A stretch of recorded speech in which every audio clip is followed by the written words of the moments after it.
এবার ছাত্র আন্দোলনের ছাত্রদের পুরো বিনা পয়সায় আমি প্রায় 1000 উপরে স্টুডেন্টকে আমি বিনা পয়সায় লিগ্যাল সাপোর্ট দিয়েছিলাম আমার চেম্বার। সেটি করতে গিয়ে ডিবি হারুন আমাকে গ্রেপ্তার করেছিল। আমার ডিবি হারুন আমাকে নিয়ে গিয়েছিল যে আমি কেন আইনি সাপোর্ট দিচ্ছি। সেটা ছিল 5 তারিখে বিপ্লব হয়েছে, তো 2 তারিখে আমাকে নিয়ে গিয়েছিল। সে আমাকে নেওয়ার পর আমার বন্ধু ছিল কি বলে এডিসি ছিল, সে আমাকে হেল্প করে কোনো মতো নিয়ে আসছে। ও আদা করেছে যেন আমি যেন কোর্টে না যাই।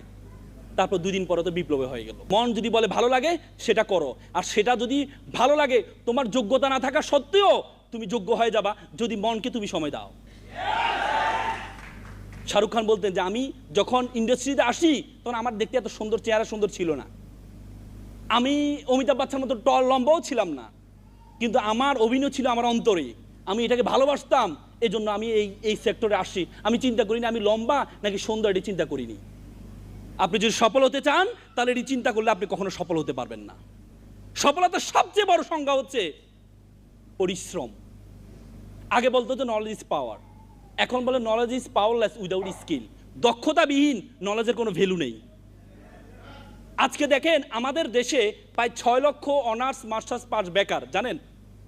6 লক্ষ অনার্স মাস্টার্স পাস। আমাদের দেশে একটা সত্য কথা বলি, কোনো অশিক্ষিত মানুষ বেকার নেই। এটা বিশ্বাস করেন? আমাদের দেশে কোনো অশিক্ষিত মানুষ বেকার নেই। কারণ অশিক্ষিত মানুষ সে জানে তার পড়াশোনা নাই, তাকে এমন একটি দক্ষতা অর্জন করতে হবে যে দক্ষতা দিয়ে সে তার সন্তান এবং তার যে সহধর্মী তার পরিবারকে চালাইতে হবে।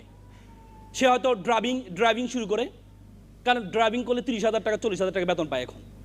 অথচ একটা অনার্স মাস্টার ছেলে একটা স্কুলে জয়েন করলে বেতন পায় কত জানেন? 10,000 টাকা। গ্রাফিক্স ডিজাইনের বেতন কত জানেন? 50,000 টাকার উপরেই। বিভিন্ন বড় বড় হসপিটালগুলো যারা আলট্রানোগ্রাফি মেশিন চালায় তারা হচ্ছে 8-9 পাস। তাদের বেতন কত জানেন? তাদের 80,000-90,000 টাকা। মনে রাখবেন, শুধু অনার্স মাস্টার। জার্মানিতে ওদের অনার্স মাস্টার্স লেভেলে তাদের স্টুডেন্টদেরকে নিয়ে যায় মাত্র 10%, 10 হতে 20%, 10 থেকে 20% তারা অনার্স মাস্টার্স করে। আর আমাদের বাংলাদেশে অনার্স মাস্টার্স করে কত পার্সেন্ট জানেন? 60 থেকে 70%। আপনি যখন অনার্স পাস করবেন পরিবারের এক্সপেকটেশন বেড়ে যায়, আপনি চাইলেও পারবেন না নিচে নামতে, চাইলেও পারবেন না উপরে উঠতে। তখন আপনি কি করেন? বেকার থাকেন।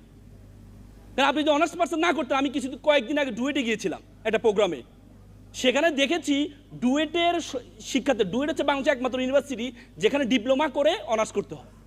ডিপ্লোমা আমি দেখেছি সেখানে ডুয়েটের শিক্ষার্থীরা পড়াশোনা থাকা অবস্থায় তারা চাকরি পেয়ে যায়। পড়াশোনা থাকা অবস্থায়, তার মানে দক্ষতা হচ্ছে গুরুত্বপূর্ণ। আপনারা মনে রাখবেন, আজকে শুনে রাখেন, এখানে যারা আছেন, সামনে একটা গবেষণা আসছে, আগামী দশকে প্রায় 70 লক্ষ মানুষ বেকার হবে। লিখে রাখেন, এটা গবেষণা আসছে, 70 লক্ষ মানুষ বেকার হবে। কেন জানেন? কারণ পৃথিবীতে একটা আর্টিফিশিয়াল ইন্টেলিজেন্সি চলে আসছে। কেরালা আমি গিয়েছিলাম, কেরালায় AI টিচার এখন ক্লাস নেয়। পৃথিবীর দেশের বাইরে যারা ফুড ডেলিভারি দেন আমাদের দেশে, এই ডেলিভারিগুলো কারা দেয় জানেন? রোবটের ডেলিভারি করে। টেসলা যে গাড়ি বের হয়েছে, সামনে ড্রাইভার বা 10 লক্ষ ড্রাইভার চাকরি হারাবে। শিক্ষক, এখন তো শিক্ষক 20-30 জন নেয়, তখন শিক্ষক নিবে মাত্র 5 জন। AI শিক্ষকরা শিক্ষকতা করবে। ব্যাংক, আমার ভাই ব্যাংকে আছে, যারা ক্যাশ কাউন্টার এবং ATM বুথগুলো কোনো ব্যক্তি থাকবে না। তার মানে আপনি চাকরি পাবেন কোথায়? এই জন্য চাকরি পাওয়ার জন্য উদ্যোগ গ্রহণ করেন, উদ্যোক্তা হন। অ্যামাজনের প্রতিষ্ঠাতা আলিবাবা তিনি বলেছেন, যদি একটা বানরকে বলা হয় তুমি কি $100 একটা নোট নিবে নাকি কলা নিবে, সে কলাটি গ্রহণ করে, $100 নোটটি গ্রহণ করে না। অথচ সে জানে না এই $100 দিয়ে শত শত কলা কিনা সম্ভব। তেমনি যুব সমাজকে যদি বলা হয় চাকরি করবা নাকি ব্যবসা করবা, যুব সমাজ চাকরিটি গ্রহণ করে না। অথচ যুব সমাজ জানে না একটা ব্যবসা দিয়ে শত শত ব্যক্তিকে চাকরি দেওয়া সম্ভব। সেজন্য উদ্যোক্তা হন, ব্যবসায়ী হন, ছোট উদ্যোগ, লজ্জা পাবেন না। আমাদের ছেলেরা গাড়ি চালাইতে লজ্জা পায়, অথচ ইউরোপে গিয়ে গাড়ি চালায়। আমাদের ছেলেরা রেস্টুরেন্টে জব করতে লজ্জা পায়, অথচ ইউরোপীয় রেস্টুরেন্টে, তাহলে আমাদের দেশে করে না। এই জন্য আমাদের বেকারের এই দশা। এই জন্য দক্ষতাটা অর্জন করুন।